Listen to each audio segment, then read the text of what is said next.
pero se les ha ilustrado con patología ya.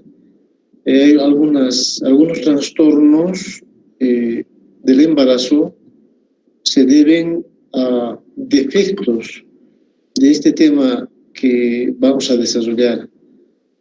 Y entonces, con las explicaciones que vamos a dar, yo creo que van a entender un poco de la etiología de algunos trastornos, ¿ya?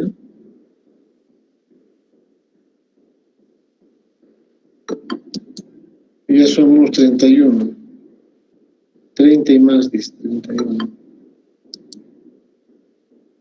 Uy, qué lindo, han entrado muchos.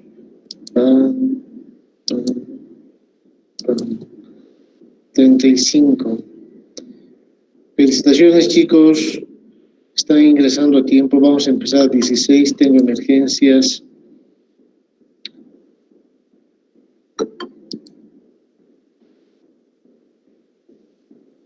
Pero ya somos 100 y más y no...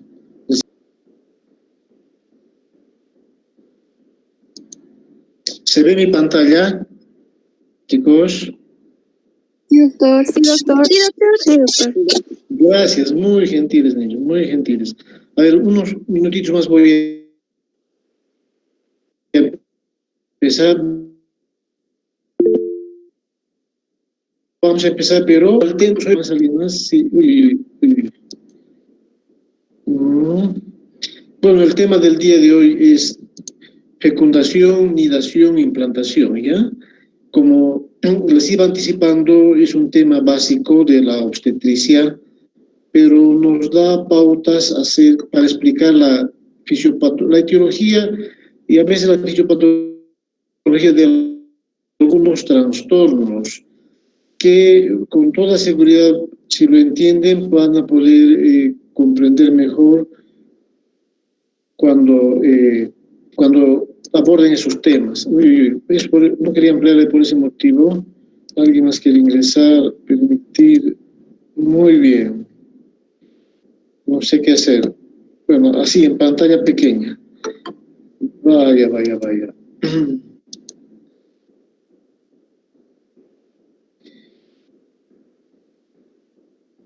ver. Bueno, fecundación, nidación, implantación, ¿ya?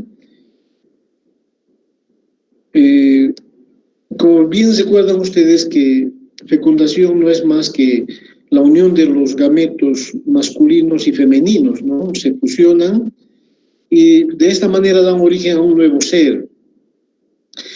El lugar normal de la fecundación es la ampolla de la trompa de falopio. Pero hay circunstancias en las cuales puede ser anormal. Por ejemplo, puede darse en el ovario. Ya no está ovulando y ya cayeron los espermatozoides sobre el ovario, y pues se convierte en un embarazo ectópico en el ovario, o puede caer también al abdomen, ¿no? El óvulo, y los espermatozoides por quimiotaxis lo encuentran al óvulo y se produce un embarazo abdominal. Y pues esto es un embarazo ectópico. Eso es por una parte, ¿ya? Para que la fecundación sea posible, tiene que haber ovulación, pero hay ciclos, hay mujeres que no ovulan y tienen sangrados que no son auténticas menstruaciones, pero son sangrados que se llaman ciclos anovulatorios, o sea, en ausencia de ovulación. Y como no hay ovulación, no hay progesterona, en consecuencia no es una menstruación legítima. Bueno, por otra parte, los espermatozoides maduran, y maduran gracias a la testosterona. Bueno, se forman en los testículos y maduran en el epidídimo, pero eso es posible gracias a la acción de la testosterona y a una adecuada temperatura escrotal.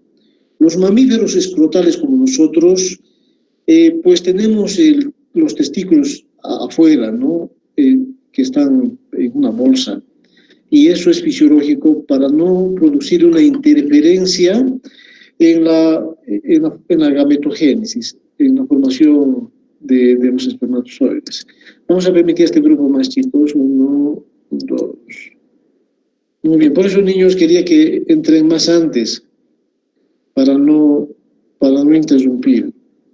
Bueno, y decíamos entonces que la temperatura es fundamental para una buena formación de los gametos masculinos en la espermatogénesis, y los camioneros, toda la gente que tiene pues exposición a temperaturas elevadas por la posición, por el trabajo, etcétera, tienen problemas de fecundación, ¿ya? Son subestériles. Y bueno, los espermatozoides depositados en la vagina migran por su propia propulsión hacia las trompas, ¿no? Y tienen que migrar activamente, pero no todos los espermatozoides de los varones tienen ese dinamismo. Hay espermatozoides lentos, perezosos, y otros que no se mueven, como si alguien les estuviera pisando la cola, y otros ni mueven la cola, se llaman astenospermicos. Y si estos eventos, estos trastornos suceden en una pareja, no se va a embarazar. Los espermatozoides además deben ser maduros, como indicábamos, y tienen que tener capacidad de fecundar. La maduración, como les indicaba, se produce en el epidídimo, y la capacidad fecundante lo adquiere el espermatozoide en el cuello del útero. Inicia su capacidad fecundante en el cuello del útero y termina en la trompa de falopio. Estos tejidos secretan sustancias que favorecen al espermatozoide y le confieren capacidad fecundante. Y el espermatozoide o los espermatozoides que no adquieren esa capacidad, pues no van a poder, que se llama, fecundar al óvulo. No van a poder ingresar al citoplasma del óvulo. Como verán, no es pues un fenómeno aislado, el embarazo, la fecundación, sino un fenómeno extraordinario realmente. Si el cuello por cervicitis, la trompa por anexitis, no producen esas sustancias, esas citoquinas, esos factores de crecimiento que le confieren al espermatozoide capacidad fecundante, no va a haber fecundación y la pareja es estéril, ¿sí? Muy bien. Ahora yo creo que nadie más ingresa, vamos a ampliar si ya no vamos a ingresar a nadie más, ¿ya? Entonces, ¿qué propiedades tiene un espermatozoide capacitado? Hipermotilidad, ¿sí? Es muy móvil, ¿ya? Sobre todo la última motilidad que le confiere la trompa, le vuelve muy dinámico, lo ha energetizado y está ya muy activo, y eso es necesario para penetrar al óvulo.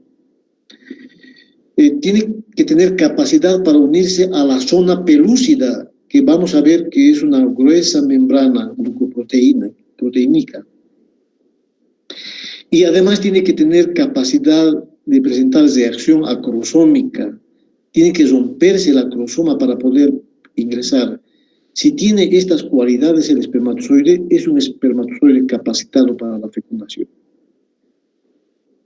Y el primer paso para la fecundación, como pueden ver en el título, a ver, permítanme mi láser, ¿dónde está este láser?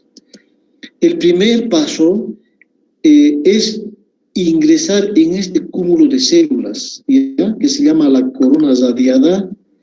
A ver, último que vamos a permitir el ingreso, ¿ya? Bien, Nimsi, nos has interrumpido.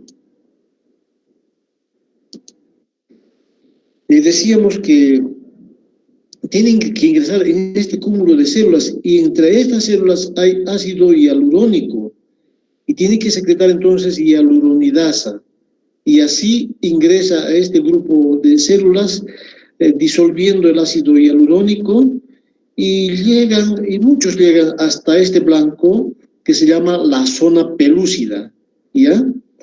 A través de sus movimientos activos también, que la última capacitación los ha recibido en la trompa, la mayor capacitación. Entonces, luego se produce el segundo paso, que es penetrar a la zona pelúcida. Pero, ¿qué es la zona pelúcida? A ver, otra batería. Ya no vamos a dejar ingresar a nadie. Si se pueden fijar acá, fíjense, esta parece una cáscara de huevo.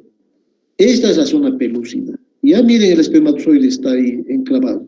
Y esto es más real, ¿ya? De esta manera, no entra casi como esta cabeza, sino de costadito, chocando el ecuador del espermatozoide, de la cabeza del espermatozoide con la zona pelúcida. ¿Qué es la zona pelúcida? Son glucoproteínas secretadas por el ovocito, ¿ya? El ovocito, los óvulos, las células germinales que dan origen a los óvulos, se forman en el saco vitelino. Del saco vitelino migran hasta las crestas gonadales, lo saben ya eso por embriología, ¿no es cierto? Y no tienen pues una zona pelúcida en este momento. Entonces, cuando ya son ovocitos, van secretando unas glucoproteínas como una especie de cáscara de huevo que produce protección por muchos años. Hay ovocitos que van a permanecer 45, 46, 48, 50 años. Y fíjense, están sujetos a muchos antioxidantes, bueno, muchas sustancias pueden ser tóxicas, tabaco, alcohol, siempre tenemos una vida un poco, bueno, no tan natural últimamente, ¿no es cierto? Entonces, tienen que estar protegidos. ¿Por qué? Porque son las células que van a dar origen a nuestros hijos. Esto es posible, esta protección, gracias a esta zona pelúcida, y además cumple otras funciones que voy a indicar más adelante, ¿ya? Y las funciones que se cree que origina o hace la zona pelúcida es que generar además receptores específicos para espermatozoides humanos, ¿sí? Podríamos nosotros colocar espermatozoides de otros mamíferos no humanos y no los recibe la zona pelúcida porque hay especificidad de especie. Y debe ser lo mismo con otros mamíferos y otras especies. Es específico para la especie y además otra función de la zona pelúcida es evitar la poliespermia.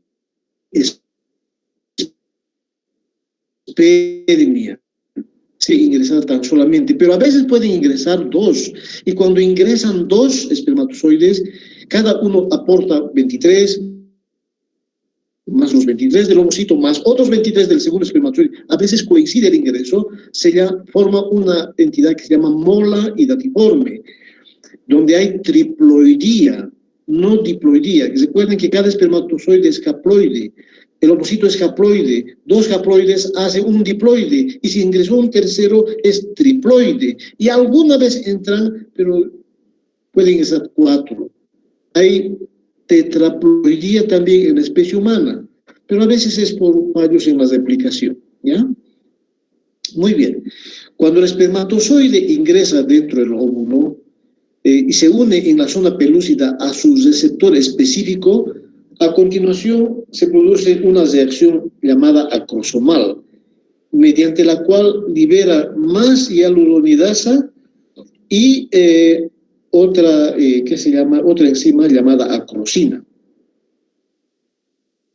Esto permite que la zona pelúcida permita el ingreso del espermatozoide para que se una a su membrana y así acrosoma se una con la membrana del ovocito. Fíjense. Y aquí tenemos un gráfico. Entonces, fíjense que el espermatozoide ingresa, une aquí sus membranas, y quiero que lo miren estos gránulos llamados gránulos corticales, que son una especie de lisosomas, ¿ya? Y miren cómo el núcleo, la información genética del padre, ingresa ahí hasta el citoplasma. Se unen a unos receptores llamadas integrinas del óvulo, y pues del espermatozoide son las desintegrinas. no hay mucho consenso al respecto, pero valga la ilustración, ¿ya? Valga la aclaración. Entonces, de esta manera ingresa el núcleo del espermatozoide a el citoplasma del ovocito. Pero fíjense, esta enormidad de citoplasma es una gran célula cuando lo comparamos con el espermatozoide, ¿ya? El ovocito es enorme. ¿Por qué? Porque el espermatozoide no tiene que tener citoplasma. No tiene citoplasma. ¿Y por qué no tiene citoplasma? Porque si vale la expresión es aerodinámico, hidrodinámico, tiene que recorrer, y si fuera enorme, gordo, con mucho citoplasma, el espermatozoide no alcanza a llegar hasta el ovocito, ¿sí? Entonces tiene que correr y esto le da mayor dinamismo, esta forma, ¿no? Luego que ingresa el espermatozoide a la zona pelúcida e ingresó el núcleo, ¿qué pasa?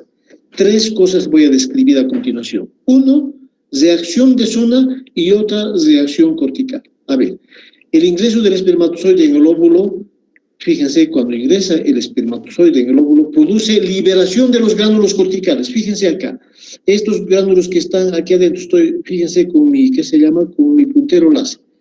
Aquí está, se liberan los gránulos de estos gránulos corticales, que son, como les decía, una especie de lisosomas, con la única función de impermeabilizar primero el ovolema o la membrana del ovocito, y segundo, impermeabilizar la zona pelúcida, ¿sí? Se impermeabiliza para evitar que más espermatozoides logren ingresar dentro del ovocito. Generalmente eso sucede, pero algunas veces 2 ingresan, ¿ya? Y así evitamos la poliespemia, como nos indicó ahí. Segundo, una vez que ingresa el espermatozoide dentro del citoplasma del ovocito, del óvulo, se reanuda la segunda división meiótica que había quedado suspendida. Continúa y termina su segunda división meiótica y también se expulsa el segundo corpúsculo polar. Aquí tenemos, ¿sí? Y luego comienza a activarse el óvulo por el ingreso del espermatozoide y se produce la formación de los pronúcleos, por una parte del espermatozoide y por otro del ovocito, y el ADN comienza a replicarse, se fusionan luego los pronúcleos, se alinean los cromosomas, se aparean, se parean y se alinean, comienza la división mitótica y así se inicia la embriogénesis. Este camino todos hemos recorrido. No sé si hacerle ingresar, a ver, no sé qué ya va a poder ingresar esta niña. Oye, Maribel, todavía. Maribel Prieto, tienes que madrugar más temprano ya, la próxima vez. Entonces, como resultado de la fecundación, ¿qué sucede? ¿Qué se puede concluir? Pues se concluye que se establece el número diploide de cromosomas, se determina el sexo cromosómico, ¿ya? El sexo cromosómico XX, XY, mujer, varón. Y se inicia la embriogénesis con la segmentación. El espermatozoide aporta en la fecundación para la nueva vida ADN masculino, correctamente empaquetado. A veces no está correctamente empaquetado y pues produce aborto, un aborto preclínico, ¿ya? Insensible. A la mujer se le retrasa 1 o 2 días y si le hacemos fracción beta de gonadotrofina sale positivo. Y nunca vemos el embarazo. Se abortó. Puede ser un origen que el ADN paterno, sobre todo cuando son mayores los hombres, ¿ya? Pues se aborta. Aporta centriolos para la división de los cromosomas, el centrosoma, y estos elementos activadores aportan para que el óvulo se active, ¿ya? Pues como ya les dije, se inicia y termina su meiosis 2, porque inhibe a este inhibidor EPPM, que era un inhibidor, libera los glándulos corticales, hemos dicho, para impermeabilizar el opolema y la zona pelúcida, aumenta la biodisponibilidad del calcio intracelular, fundamental para la segmentación, para la embriogénesis, el calcio intracelular. Favorece la eliminación del segundo corpúsculo polar, como habíamos dicho, y si fallan estos activadores, pues el ovocito no se activa o se activa mal, falla la fecundación y ocasiona también un aborto precoz. Como verán, los gametos femeninos y masculinos que estén mal estructurados o mal funcionalmente hablando, ocasionan abortos. Y el aborto es demasiado frecuente en la especie humana, es demasiado frecuente. Lo que no sucede en otros mamíferos, sucede en los humanos. Van a ver ustedes cuando sean internos que es bastante... ¿Sí? Y en esto supongo que afecta mucho, ¿no? El tema de lo que es la edad. Como usted decía, ¿no? La corona radiada, ¿no ve? La zona pelúcida, todo eso está ahí intacto hasta que llega el momento de que ese óvulo se vuelve viable, hasta que produce la ovulación. Es por eso donde empieza el daño del ADN. En todo caso sería más preclible el daño en la mujer que en el hombre, o es al revés, sí, o es los dos por igual. Sí, es que apaga tu micrófono, hijo. Está buscando pescado, no sé qué te querían vender. Pero sí, la edad es fundamental y la calidad de vida de la persona, ¿no? Un hombre joven, con vos, debes tener unos 22 años, 23, no sé. Si te dedicas a las drogas, llevas una vida tóxica, ya te puedes imaginar cómo van a estar tus espermatozoides nadando en alcohol. Y obviamente con eso vas a dañar todo ¿no? Pero está más vinculado a la edad, eso sí, y a la calidad de vida, ¿ya? Pero sin duda una mujer que tiene mayor edad, tiene mayor propensión a tener defectos cromosómicos y por lo tanto abortos. El Down es más frecuente en una mujer de 35 que en una de 25. El síndrome de Down, el Pató, el Edward, cualquier trisomía. De cada 10 óvulos que se analizaron a los 42 años, 8 son de mala calidad, en general en la población femenina. 8 son de mala calidad, ¿ya? Todas esas chicas que tuvieron una pareja y, bueno, planifican o postergan la maternidad para muy viejitas ya son más de 35 por si acaso. Oye, pero tienen que ustedes hacer la especialidad, no estamos promoviendo un embarazo temprano. Entonces tienen problemas que se llama de fertilidad. Son subfértiles o infértiles, ¿ya? Pero, bien, nuevamente, 42 años, los estudios indican 8 de cada 10 óvulos son malos. Y eso acarrea problemas a la fertilidad femenina. Y en el hombre, doctor, ¿hasta qué edad, digamos, es viable? Póngase, digamos, que ha tenido una vida saludable, todo eso. Y la viabilidad de sus espermatozoides, la edad. Menos, si es una vida saludable, menos proclive, porque se van generando permanentemente espermatozoides, ¿ya? Permanentemente se van produciendo espermatozoides. En cambio, la mujer no produce más ovocitos de los que ha nacido, ¿ya? La mujer más o menos nace con 2 millones de ovocitos y llega a la pubertad con 400.000. Y esos 400.000 se van a ir perdiendo progresivamente hasta los 45, 50 años. Pero no es la calidad del ovocito a los 45, a los 15, 16 años, mejor, a los 25, que es el mejor momento, no es lo mismo esa calidad que a los 45 años, o a los 40 años, o a los 42 años. Pero en el hombre, sí, puede tener también alteraciones en sus gametos, pero cuando el hombre se casa con una mujer joven, la calidad del citoplasma del ovocito puede regenerar o puede suplir muchos defectos del ADN del varón, ¿ya? Pero eso se los han visto, se los han estudiado en el laboratorio, porque bien saben ustedes que hay fecundación in vitro, transferencia de embriones, ICSI para la fecundación, esas cosas suceden. Muy bien, vamos a seguir preguntando, me vas a seguir preguntando más ratito, ¿ya? ¿Qué aporta el óvulo en la fecundación? Mitocondrias. Y las mitocondrias tienen ADN. Todos los trastornos del ADN de las mitocondrias son de origen materno. Retículo endoplásmico, el rugoso, lisosomas, citoesqueleto, energía, ADN, su ADN de la mamá, los cromosomas, proteínas, una mala calidad del ovocito, como les decía aquí, fíjense, ocasiona falla de la fecundación. ¿Sí? Esto está muy relacionado, como les decía, con la edad. A mayor edad, menor calidad de ovocitos. Muy bien. Desgraciadamente, niñas, ustedes, las mujeres, porque, está bien también, por querer tener una formación académica idéntica a la del varón, postergan la maternidad. La maternidad en las doctoras es más o menos su primer hijo, 35, 36, 38 años, por si acaso, ¿ya? Pero hay maneras de poder solucionar estas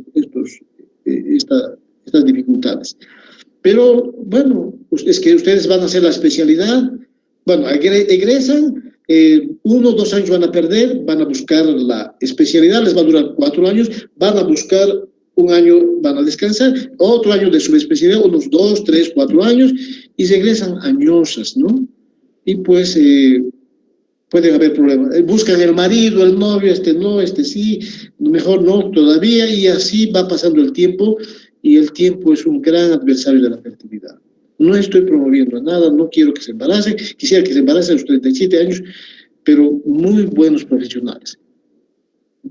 Y cuando tienen sus niños, la calidad de sus niños son una bellezura cuando han nacido normales. Tienen de todo, no les falta nada. Diferente a esas niñas que se embarazan de la cancha, sus hijitas, a sus 14, 15 años, 16 años, son más pobres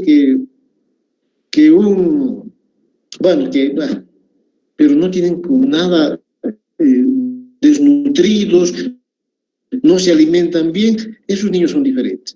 Fíjense, todo tiene un pro y un contra. En todo lo bueno hay algo de malo, y en lo malo hay algo de bueno. Bueno, vamos a continuar. El cigoto, niños, el cigoto. Fíjense, el cigoto es una célula, pero diploide, una célula que viene de las células de los gametos, es una sola célula con 2 pronúcleos, masculino y femenino, rodeados de una zona pelúcida. Esta zona guinda es la zona pelúcida. Y fíjense, con citoplasma enorme, y ahí están los 2 pronúcleos, ¿no?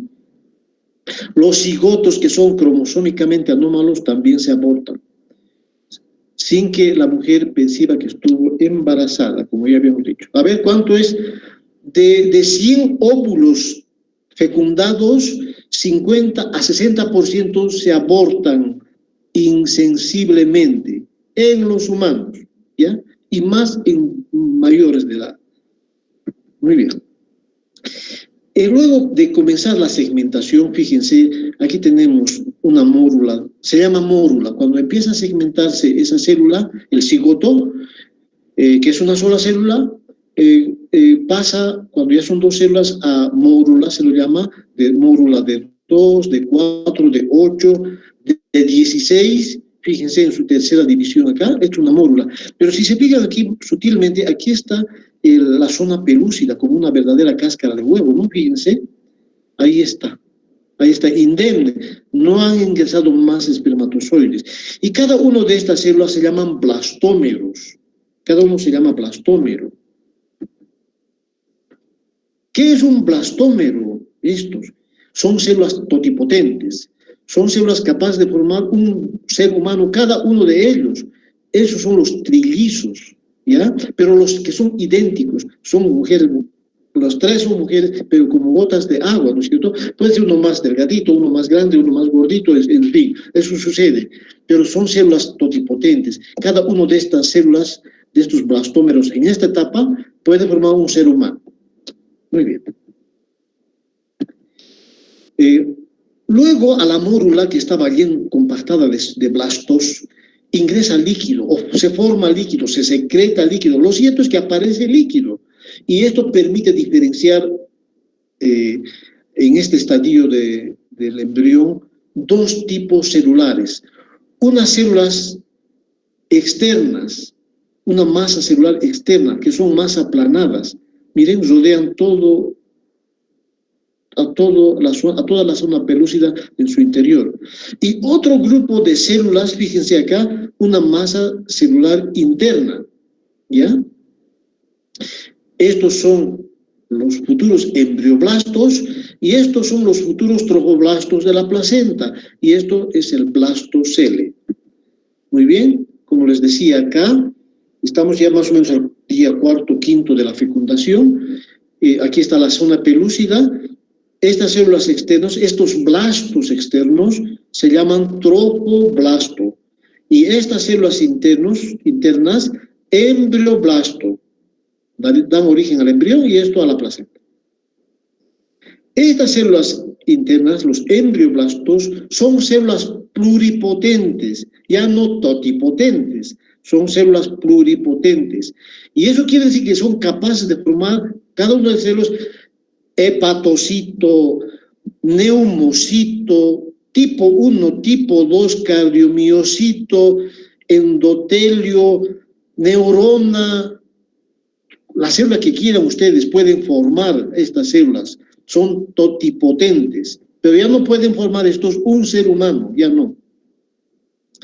Son pluripotentes. Una célula que se llama una célula diferenciada, por ejemplo, las células de la epidermis son células diferenciadas. Eso quiere decir que son específicas, han perdido su potencialidad, ¿no? De modo que las neuronas en la neurogénesis solamente van a generar más neuronas, y así aplicable a todos. Y esto depende de factores de crecimientos, de tipo neural, epidérmico, fibroblastos, etc. Y la formación de estas sustancias que propician la diferenciación y la reproducción, en esa diferenciación, células de la epidermis solo forman piel, se llama inducción, ¿ya? Potencialidad celular es la capacidad de una célula de generar diferentes tipos celulares cuando son pluripotentes. Cuanto más potente es una célula, más tejidos puede formar, ¿ya? Pero la potencialidad disminuye con la diferenciación. Yo creo que se acuerdan de patología, eso, ¿no? Una célula pluripotente va a formar hepatocitos, ha perdido su potencialidad, porque ya un hepatocito es una célula diferenciada y solo va a formar hepatocitos. Muy bien. Doctor, ¿y estas células las podemos obtener de forma en laboratorio? Podríamos hacer muchas cosas, como trasplantes. Exacto, eso van a hacer ustedes, eso ya les va a tu generación. ¿Quién me está preguntando? Bueno, no sé, ¿qué te llamas, hijo? Marco, doctor, buenas tardes. Muy bien, hijito, muy bien. Eso ya les corresponde a ustedes aquí. Nosotros estamos ahora, yo les decía a mis estudiantes, casi con la obstetricia igual de Chile, igual del Brasil, igual a la de México, igual a la de España. Antes no era así. Estaban muy alejados de ellos, pero ustedes tienen que hacer lo mismo que hace el gringo, el inglés, el americano, el francés, cualquiera, el chileno. Tienen que hacer así. Y pues tienen que trabajar, tienen que formar tejidos. Y obviamente ya hay una regresión genética. El reloj biológico se lo puede retroceder. Y una célula diferenciada se lo puede volver indiferenciada, pluripotente nuevamente. Eso ya está haciendo. Bueno, y se está haciendo desde hace unos 12, 14 años. En Japón, un japonés lo desdiferenció a las células, los volvió nuevamente pluripotentes. Pero para ustedes ya está eso, chicos. Pues alguien decía una vez, un profesor decía, estamos a punto de 2 generaciones de la inmortalidad. Estamos avanzando tanto que va a ser una opción morir. El que quiere morir, muere. Pero podríamos ya regenerar tejidos, fabricar nuevos tejidos, vamos a prolongar la vida humana. Ya se está prolongando la vida humana. El horizonte es espectacular, una maravilla. No sé si yo alcanzaré a ver, pero ustedes yo creo que van a participar. Y si no son ustedes, sus hijos y mis hijos van a participar. Bueno, bueno, una vez que se fecunda aquí el ovocito, fíjense, tiene que trasladarse al útero. Y pues va a su traslado, lo van preparando el ovocito en la trompa, a la mórula y al blastocito, y justo tiene que llegar aquí al endometrio el día 20 a 24, justo. Entonces tiene una función la trompa de producir, de mantenerlo a esta célula, al blastocito, a la mórula en la trompa. Seguramente lo está capacitando para poder implantarse, está propiciando la desintegración que en este momento todavía tiene zona pelúcida. Y este traslado es posible, por hoy se sabe, gracias al peristaltismo de la trompa y al movimiento de las células ciliadas que tienen acá. Secretan un líquido que facilita el traslado de este embrión hasta la cavidad endometrial, que ya no se llama endometrio, se llama decidua. ¿Qué es la decidua? Es un endometrio modificado. Van a escuchar hablar de la decidua, y nadie les explica qué es la decidua. La decidua es un endometrio modificado por las hormonas. Muy bien.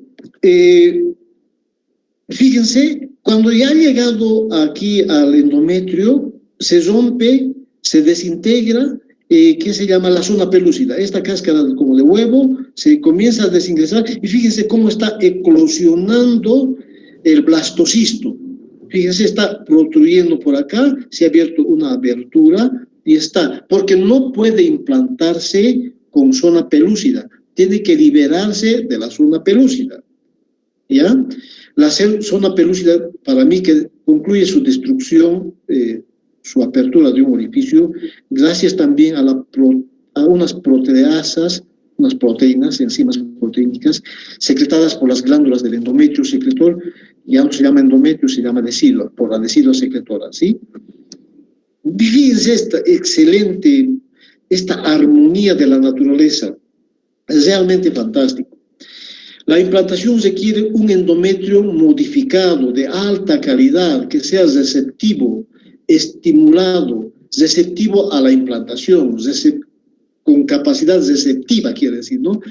Y esta receptibilidad es gracias a la progesterona del cuerpo lúteo.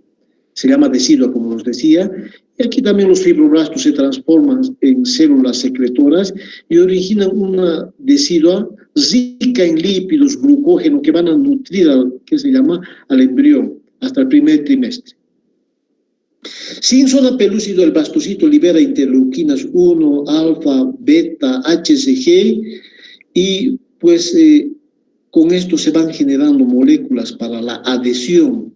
Y aquí fíjense, el blastocisto sin zona pelúcida ya, aquí se aposiciona, toma contacto, en otras palabras, con la decidua, el endometrio, anteriormente llamado.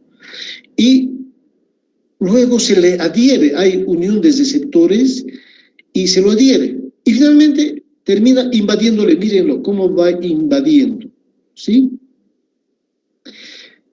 Este fenómeno es posible gracias a la llamada ventana de implantación. Si llega el blastocisto, el día 18, no va a haber implantación. Si llega el 25, 26, probablemente no haya implantación, ¿ya? El momento ideal en el que están abiertos las puertas de la implantación, si va a la expresión, son el día 20 al día 24. Muy bien, si llega, a ver nuevamente, fíjense cómo va demorándole la trompa, va deteniéndolo, va capacitándolo, y finalmente llega el día 20 al 24, justo la ventana de la implantación, y ahí se produce la implantación, la invasión, aposición, adhesión e invasión. Muy bien, cuando ya sucedió esto, ya está implantado e invadido, fíjense el trofoblasto, ¿qué pasa? El trofoblasto se diferencia en dos tipos de células. El citotrofoblasto, que son estas células de acá, miren, citotrofoblasto, estas células, una columna de células, y el sincitio tromboblasto, esto. Como aquí se les puse, ¿qué es un sincitio? Es una célula, es la unión de muchas células que forman una sola célula, con muchos núcleos, fíjense, y producto de la unión de varias células. ¿Para qué sirven estos sincitios? Para el transporte de nutrientes bidireccional. Bidireccional. Aquí el embrión tiene que eliminar y tiene que recibir. Entonces el sincitio es un tejido, no, una célula apta para este intercambio. ¿Sí? Entonces no se olviden que el tromboblasto se ha diferenciado en cito y en sincitio, tromboblastos.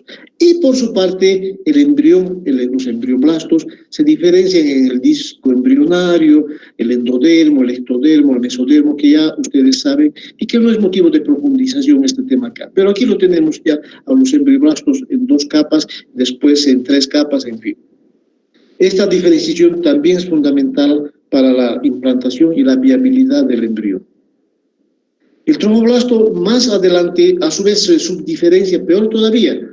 El tromboblasto velloso, estas son los tromboblastos, las vellosidades que van a recibir oxígeno y nutrientes y van a eliminar, que se llaman los desechos embrionarios.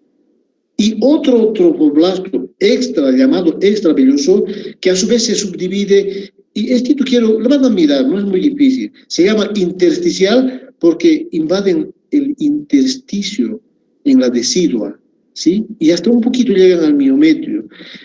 Estas son las células, los tromboblastos extravellosos intersticiales, y el otro extravelloso tromboblasto invaden los vasos. Invaden los vasos.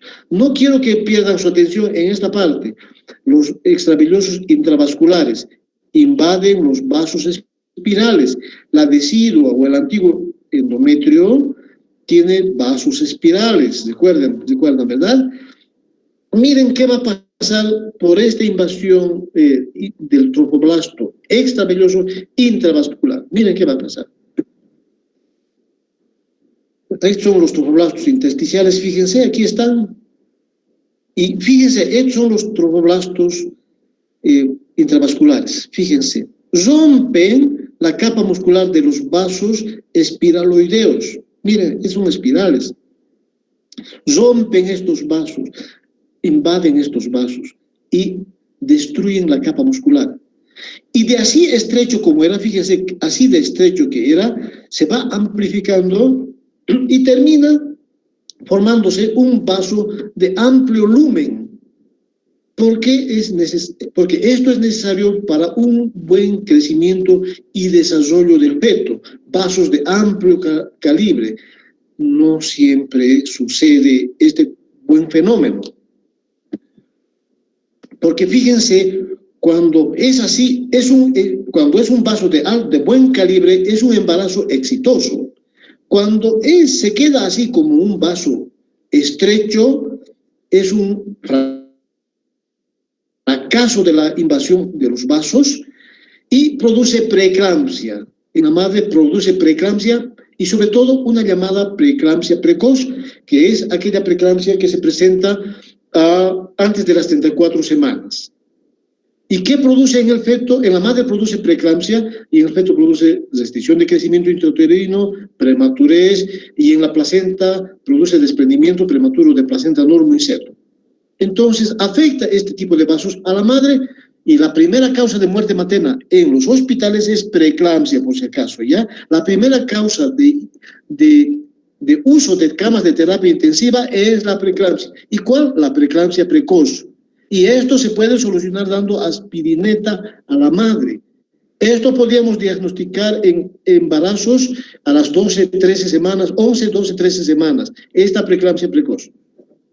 Estos tipos de preeclampsias producen, pues, hipoxia crónica y un feto con restricción de crecimiento, una placenta pequeña, isquémica y proclive a desprenderse prematuramente. Nuevamente aquí, esto es un vaso normal, un embarazo exitoso, y esto es un vaso de preeclampsia. Muy bien, pero oye, la invasión del tromboblasto tiene que tener su límite. pero a veces se rompe ese límite. Y el límite lo determina la capa llamada de Nitabuch, ¿ya? Es una invasión controlada. A ver, la implantación normal requiere la invasión controlada, se había puesto acá, a la decidua y a los vasos espirales, pero lo suficientemente profundo como para permitir el normal desarrollo del feto, pero no demasiado profundo, como para ocasionar un trastorno denominado acletismo placentario. ¿Ya? Esta capa de Nitabuch, cuando hay buena desitualización, y es el límite de la invasión, ¿ya? Y pues la ausencia de estas capas de Nitabuch, o Nitabach para algunos, ocasiona pues los acletismos placentarios. Y esta capa, este endometrio, esta decidua que secreta esta capa de Nitabuch, lo podemos traumatizar, lo podemos eliminar esta capa, la buena capa endometrial decidual, con los legrados enérgicos o en las cesáreas o en las endometritis que se producen, en las endometritis destructivas de la decidua o del endometrio. Entonces, es más posible, más probable que suceda acletismos placentarios, que son adherencias anormales de la placenta al miometrio, cuando no hay decidua o cuando la decidua está traumatizada por estas circunstancias, y la más probable es la cesárea. ¿Sí? Muy bien. Finalmente, en la placenta podríamos ver 3 vellosidades, las que van a dar origen a la nutrición del feto. Fíjense, vellosidades primarias. Aquí tenemos citotrofoblasto, aquí sin sitio, pero no hay vasos. Aquí tampoco hay vasos, pero ahí hay un espacio para que se formen los vasos. Entonces, o para que surjan los vasos, para que tengan espacio los vasos. Miren, no hay espacio, aquí hay espacio, vellosidad primaria, cuando hay espacio secundario. Y la vellosidad terciaria cuando ya hay vasos. Esto puede ser que les pregunte, ¿ya? En la mola hidatiforme solo suceden como estos, ¿ya? No hay vasos. Es una degeneración quística edematosa avascular, las vellosidades coriónicas de la mola hidatiforme. No se olviden que muy frecuente es eso en la triploidía, no trisomía. Estoy hablando de la triploidía, 69 cromosomas. Bueno, fíjense, las vellosidades rodean al principio a todo el embrión, todo, y poco a poco la zona que ha tomado contacto con la decidua forma este corión llamado corión frondoso, corión que es placenta por si acaso, y aquí se va atrofiando las vellosidades, miren cómo está atrofiando, y se llama corión calvo, corión liso, y estas van a formar las membranas, ¿ya? Las membranas, sobre todo la membrana coriónica. La placenta es una basera, ¿ya? Pero no es, algunas veces se rompe esta basera, se rompe, de modo que permite un flujo bidireccional de células, intercambian el feto con su madre, intercambian células. ¿Sí? Hoy se sabe eso.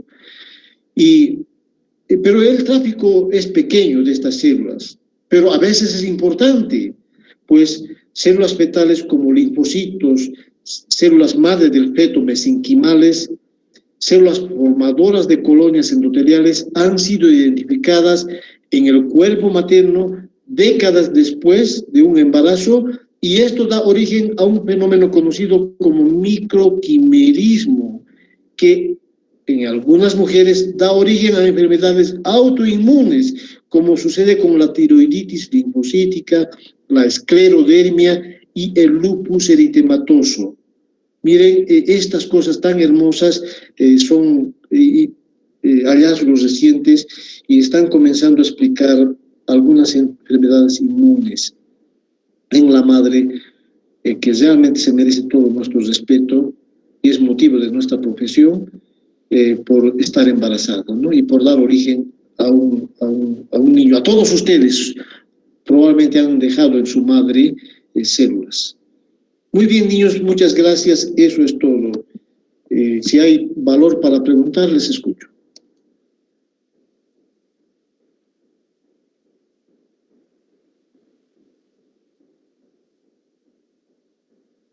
Bueno, niños, un gusto haber compartido con ustedes y será pues hasta la próxima semana. Conmigo no tienen otro tema la próxima semana, ¿ya? Muchas gracias, chicos. Hasta la próxima. Hasta luego, doctor. Muchas gracias. Chao. Muy interesante. Hasta luego. Chao.